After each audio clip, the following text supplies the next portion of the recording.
All right, guys, we're back with another reaction. This is the Napoleonic Wars. Napoleon invades Russia, 1812. We just watched the Salamanca one. We've watched the previous ones in Spain. Obviously, Napoleon's having a hard time. Things are not going his way. And now, during that conflict, we're going to have to invade Russia. So, let's see how Napoleon can manage this and how the Russians can put up a defense. Ready? Thank you to Epic History TV, all their patrons, our Patreon supporters, everybody who's subscribed to me. When this goes out, I think we have over 100 subs on this channel now.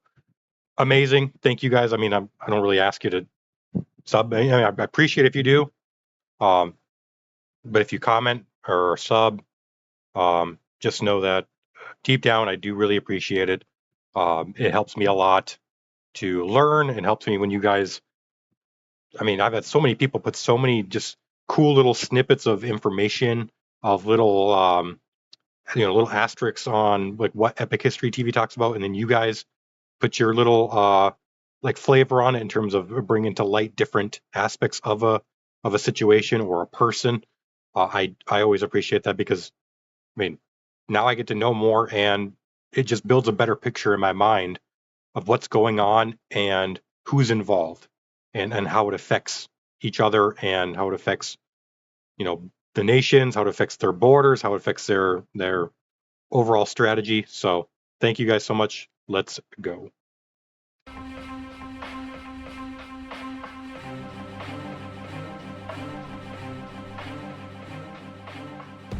Russia, 1812. Napoleon invades his former ally with the largest army Europe has ever seen. But for the French Emperor, the decisive blow remains frustratingly beyond reach.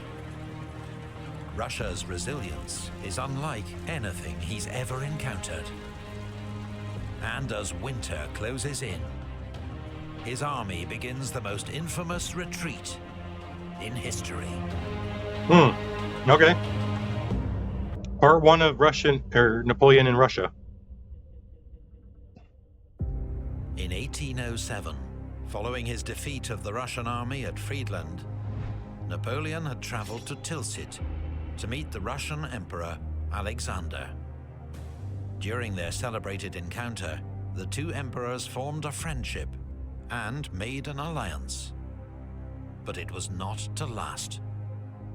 Over the next 5 years, relations between France and Russia cooled dramatically.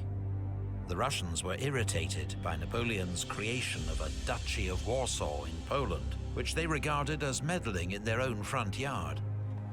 They feared it would lead to the return of a fully fledged Polish state, a traditional thorn in Russia's side. Okay. Then there was Napoleon's offer to marry Alexander's sister, Grand Duchess Anna Pavlovna, to cement their alliance. But the Romanovs hated the idea, and after a year of Russian prevarication, Napoleon married Marie-Louise, daughter of the Austrian emperor, instead. Later that year, Napoleon broke a guarantee made at Tilsit and annexed the Duchy of Oldenburg, ruled by Alexander's sister's father-in-law. Worst of all was the fallout over the continental system, Napoleon's not very effective economic blockade against Britain, designed to cripple his most steadfast enemy. Alexander had agreed to join the continental system at Tilsit, but it was hugely unpopular in Russia and ruinous to her finances during a period of economic crisis. Holy cow. When Napoleon found out that Russia was flouting the rules of the system and had resumed an illicit trade with Britain, he was furious. With both emperors accusing the other of bad faith, their two countries began preparing for war. I mean, Napoleon can be furious all he wants. He backstabbed Alexander too. He annexed the Duchy of Oldenburg when he said he wouldn't. He created the Duchy of Warsaw. I mean, I would assume he would know that's not something Russia would have wanted. It's not like Napoleon cared. So I mean, it's a little hypocritical to be furious that, Alexander or Russia's trading with Britain now when you went back on your word several times.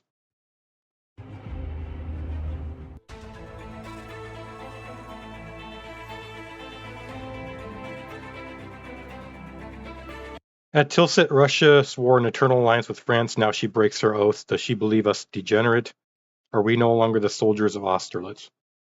Again, you also broke your oath to him. So, I mean, I understand you have to have your own propaganda here, but it's like, come on.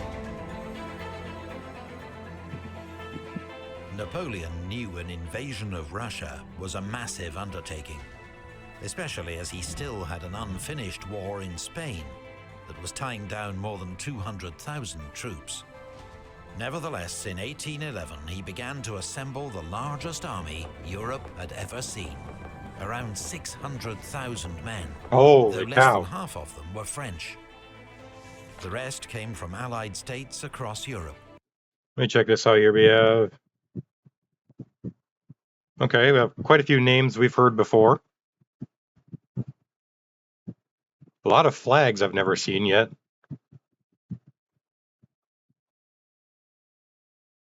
Like I've never, oh, Italian. Okay, so it must be the Italian flag. Bavarian, Austrian flag, Polish flag, Westphalia, Saxon. Okay, Polish. Okay, interesting.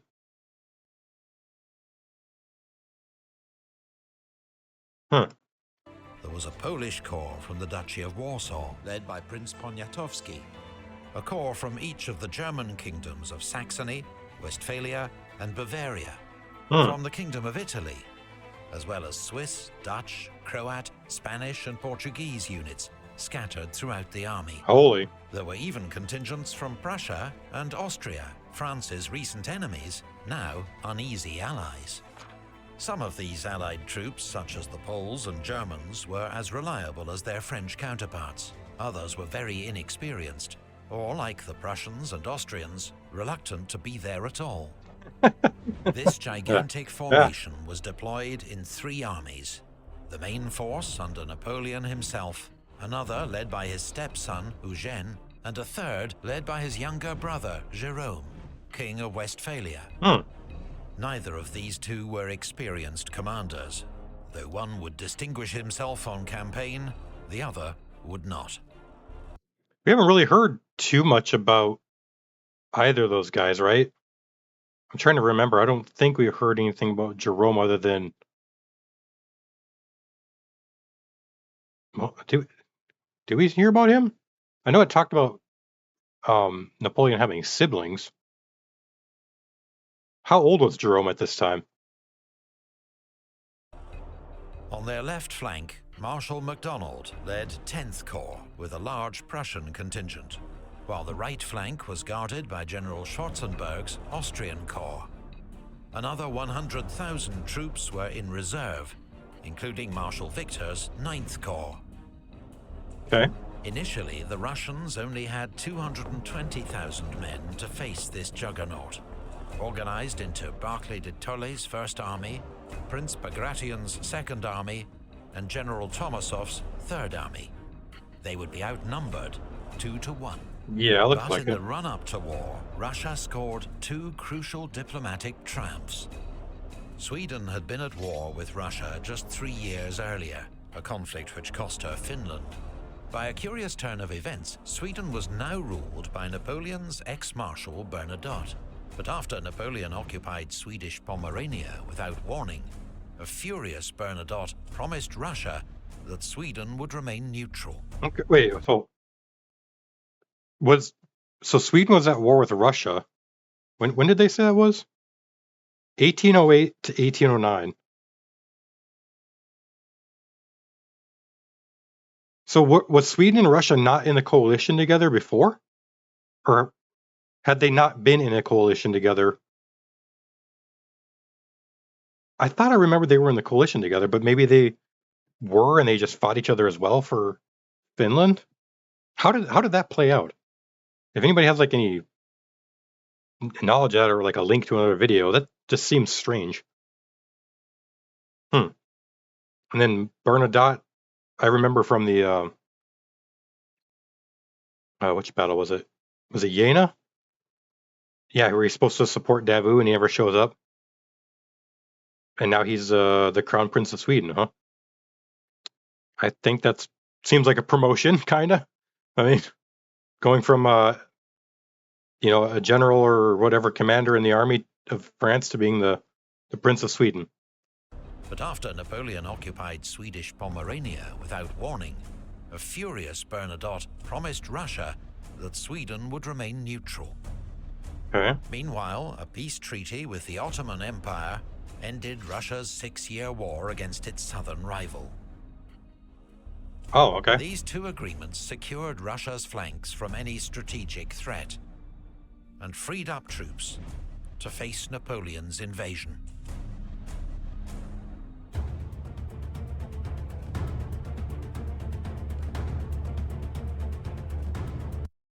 I'm about to embark on the greatest and most difficult enterprise I've ever attempted, but what has begun must be carried through. Yeah, I mean, you showed your hand already. I mean, you can't, it's not like you can't, I mean, you could stop, I guess, but at this point, you got to keep going.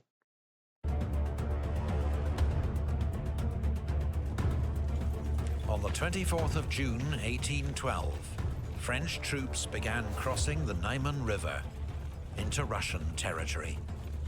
The army was so large, the crossing took 5 days.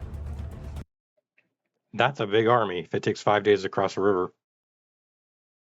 And assuming this painting or picture is like, obviously, is maybe not exactly correct, but I'm guessing this is Russia, wouldn't they be able to see this? Obviously, if it takes 5 days to get across, they must not have, maybe they didn't have enough troops to have a defense, but you'd think holding them at the river would be, I mean, they have to cross it, so if you kind of defend over here, I mean, I'm not a general. Again, don't eviscerate me in the comments. It just seems logical to me to try to hold them where they have to cross, not let them cross and then hold them later. Napoleon's plan was to attack north of the impassable Pripet marshes and defeat Barclay's army, while Jérôme pinned Bagration in place. French forces would then swing south to trap Bagration. Napoleon expected the campaign to be over in 5 weeks. Okay. But the sheer size of the French army convinced the cautious Barclay that retreat was his only option. Prince Bagration, a much more aggressive commander by instinct and often Barclay's fierce critic, was forced to agree. As they withdrew, they burned villages and crops, part of a scorched earth strategy to deny supplies to the enemy. In 4 days, Napoleon had reached Vilnius, but Barclay was gone. To the south, Jérôme failed to pin down Bagration. So when Davout's First Corps swung southeast to trap him, he'd already withdrawn to safety.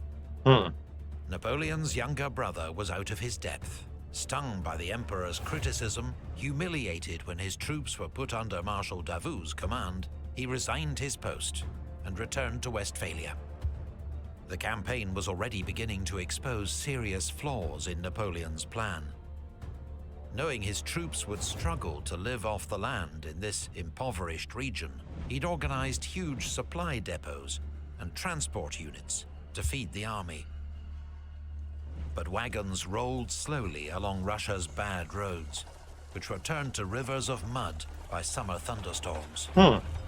The army had to make frequent stops to allow its supplies to catch up. Bad news for Napoleon's plan to catch the Russians, but a much-needed relief for the many thousands of young conscripts in his army, not used to hard marches day after day. Many were soon dropping out with exhaustion. Others deserted. There were also huge problems of command and control over a vast multinational army that was 3 times bigger than any Napoleon had commanded before. La Grande Armée, once famed for its speed of maneuver, had become a lumbering beast. Wow. After a pause to rest and regroup at Vilnius, Napoleon resumed his advance. Barclay continued his retreat to Vitebsk, where he hoped Bagration's Second Army would be able to join him. But Davout blocked Bagration's path at Sultanovka, forcing him to make for Smolensk instead. At Vitebsk, Napoleon clashed with Barclay's rear guard, but once more the Russians escaped, after setting fire to all the stores they couldn't take with them. Meanwhile, 300 miles away, on Napoleon's southern flank, Russian Third Army attacked and defeated the Saxon Seventh Corps, forcing Napoleon to divert Schwarzenberg's Austrian Corps to their aid. By the end of July, Napoleon had advanced 250 miles into Russia, Holy. much further than he'd planned. And the long marches in extreme summer heat continued to take a heavy toll on his men. Without fighting a major battle, the army had already suffered 20% casualties, from exhaustion and illness, particularly typhus and dysentery. The army had entered Russia with 250,000 horses, but they were now dying at a rate of 1,000 every day. What? From exhaustion and lack of fodder. That's crazy. It wasn't just cavalry horses that were dying, but the very horses that were supposed to haul the army's transport wagons, making a bad situation worse. So when they say this area is impoverished, I mean, I don't know anything about the climate or like geography or anything. Is it an area that doesn't have like enough grass for the horses? Is it an area that doesn't grow crops? Is it just heavily wooded? What about this area is bad for like having an army? I'm assuming there's wild animal you can like wild game you can hunt, perhaps. I don't know if there's. I don't know if Europe has like. I suppose they would. I'm sure they have deer and like rabbits and stuff like that. But 1,000 horses a day, that's a lot of dead horses, man. That's sad.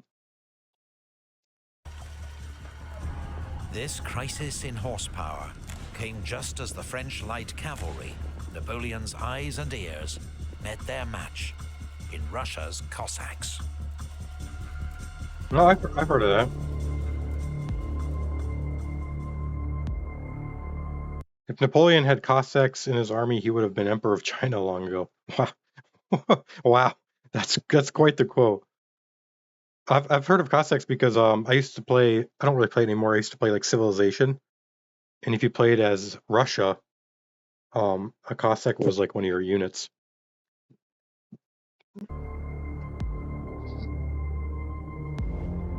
Cossacks, self-reliant, proud, ruthless, and superb horsemen, didn't play by the same rules as other European cavalry.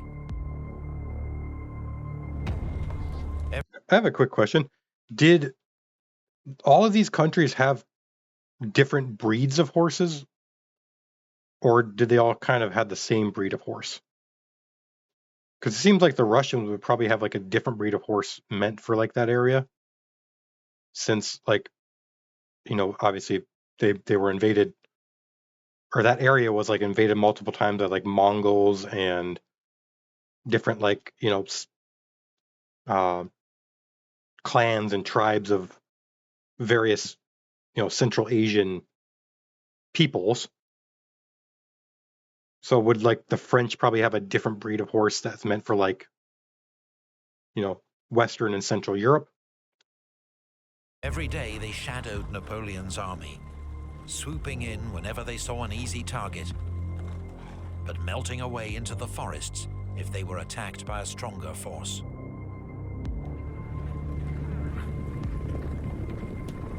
Cossacks, as well as Russian partisans, made hit-and-run attacks on French supply lines and depots, forcing Napoleon to divert thousands of troops to their defense. Alongside Russian regular light cavalry, they also prevented French patrols from carrying out reconnaissance, which meant that Napoleon often lacked good information about roads or the enemy's whereabouts. Napoleon stayed 16 days at Vitebsk, resting his troops and considering his options. Among his many mounting concerns was the security of his long, exposed flanks. But at Vitebsk, he received news that Schwarzenberg had defeated the Russians at Gorodezhna. A week later at Polotsk, a French Bavarian force fought Wittgenstein's Russian First Corps to a standstill. Napoleon's flanks were secure for now.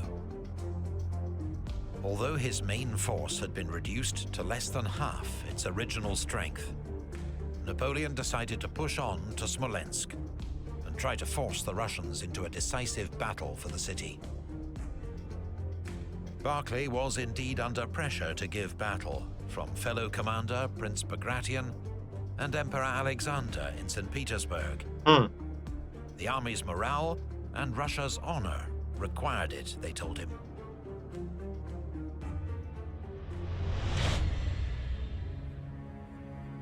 With the First and Second Russian armies finally linking up near Smolensk, Barclay decided to attack Napoleon's army, which he believed was concentrated around Rudnya. The offensive was led by General Platov's Cossacks, who surprised a French cavalry division at Inkova. But alarmed by false reports that Eugene's Fourth Corps was outflanking him to the north, Barclay called off the attack. Napoleon, reassured that Barclay's offensive posed no real threat, began a grand outflanking move to the south to take Smolensk and cut off the Russian retreat. The so-called Smolensk maneuver was Napoleon at his best, using Murat's cavalry to screen his movements and keep Barclay in the dark. The Emperor reached the Dnieper on the evening of the 13th of August. His engineers quickly threw up 4 pontoon bridges, and by dawn the next day, his army was across. Wow. Marshal Davout led a second column across the river at Orsha. But a single Russian division, the 27th, fought a heroic fighting retreat from Krasny, delaying the French advance and buying time for Bagration to reinforce the Smolensk garrison. The chance for a surprise assault on the city was lost. And as the Russian army began to pull back, Napoleon displayed an uncharacteristic lack of urgency, even halting the army for a parade to mark his 43rd birthday. When the main attack on Smolensk began 2 days later, Napoleon opted for a frontal assault. 150 French guns battered the city as 3 French corps attacked its medieval fortifications. The Russians resisted bravely, but Barclay, fearing encirclement, ordered another retreat. With Smolensk in flames, the Russians began to pull out. Just as the French fought their way into the city, to scenes of utter devastation. Wow. Bagration's Second Army withdrew first. As Barclay's army followed, its rear guard was caught by Ney's Third Corps at Valutino. General Junot, commanding the Westphalian Eighth Corps, had orders to cut off Barclay's retreat. But having crossed the river, he did nothing, and the opportunity was lost. What? A furious Napoleon swore that Junot would never now win his marshal's baton. The Battle of Smolensk cost both sides around 10,000 casualties and destroyed one of Russia's most historic and holy cities, but settled nothing.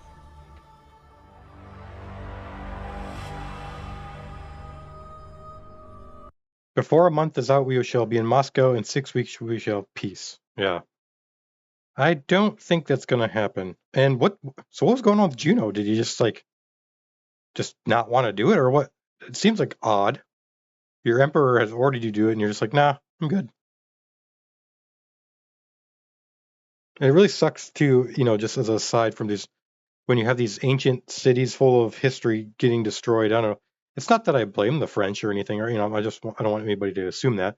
I'm just saying, like in war in general, it really sucks when you have these cities that are full of historical, significance, and they have like a long cultural history, and they get destroyed in war. Because I mean, I'm a huge, like, I love history and to a point where like I wish we could have answers and we could explore everything in this world that has come before us, and I know we can't because a lot of it's gone missing or been destroyed or buried in you know in time, just buried in the ground or wherever, and it sucks because I want to know. I'm very curious about things and how we came to be here. So it sucks that Smolensk had to be basically annihilated.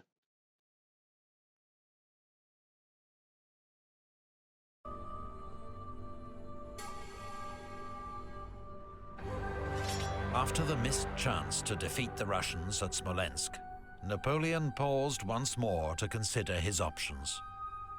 His men were weary and far from home, and it was already late in the campaigning season. Hmm. He considered sitting out the Russian winter at Smolensk and resuming the campaign in 1813. But now he was just 230 miles from Moscow.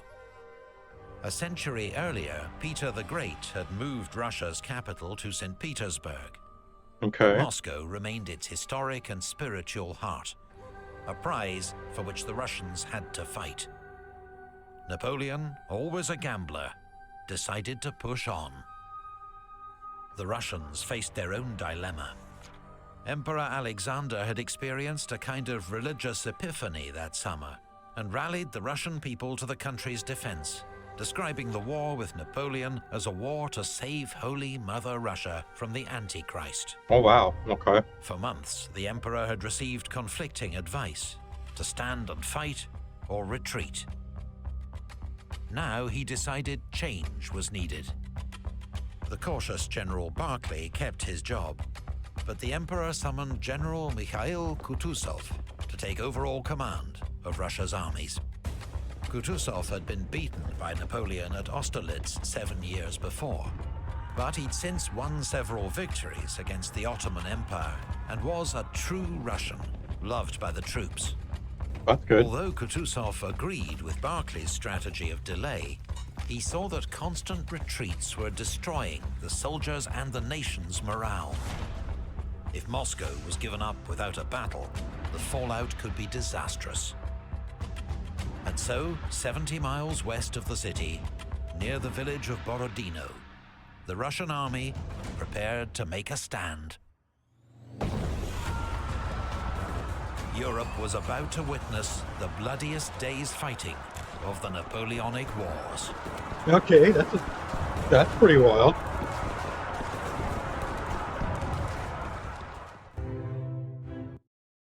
All right, that's another good one, and I'm excited for the next one because the bloodiest days fighting. I mean, I can't, seeing what we've already seen, I can't imagine what it's going to be like. But I mean, we had freaking 50 some thousand people die in Spain in one siege, so we'll see what happens here. But yeah, interesting start to Russia. I mean, it didn't seem like Napoleon really had a plan. I mean, he was just like his only plan was like just go forward, just take Moscow. And it's like he'd already, like the people had already said, or the narrator, he'd already advanced longer than he wanted to, or that he had planned to initially. And his supply line was super strained. He had, the flanking attacks. He was engaged in some small skirmishes here and there. And now he finds himself almost to Moscow. I mean, it's really close. So yeah, it kind of advanced a lot quicker than I thought it would too. I thought there'd be a little bit more resistance along the way. I mean, I know that they were saying Russia didn't really have the troops. Um, and at this time, did Russia have a big population? Because it seems like, I mean, it's a huge country even nowadays. Like, you know, I'm wondering if they were just kind of I don't know what tier of a country you would call them back then. Were they on like the same level as France and like Britain in terms of like economy and army sizes and stuff? Or were they kind of a middling nation? If you guys want to post any comments, I appreciate it. I'll keep going with these, and we'll finish off this and move on to the marshals after the regular series. Anything you guys want to say? Any feedback. If you guys have any questions about like my audio, or do you want my like, is this frame for my camera fine? Do you want it bigger, smaller? Just let me know. I take all the feedback in and see what I can do. Peace. Have a good one, guys. Stay safe. Please stay safe. Bye.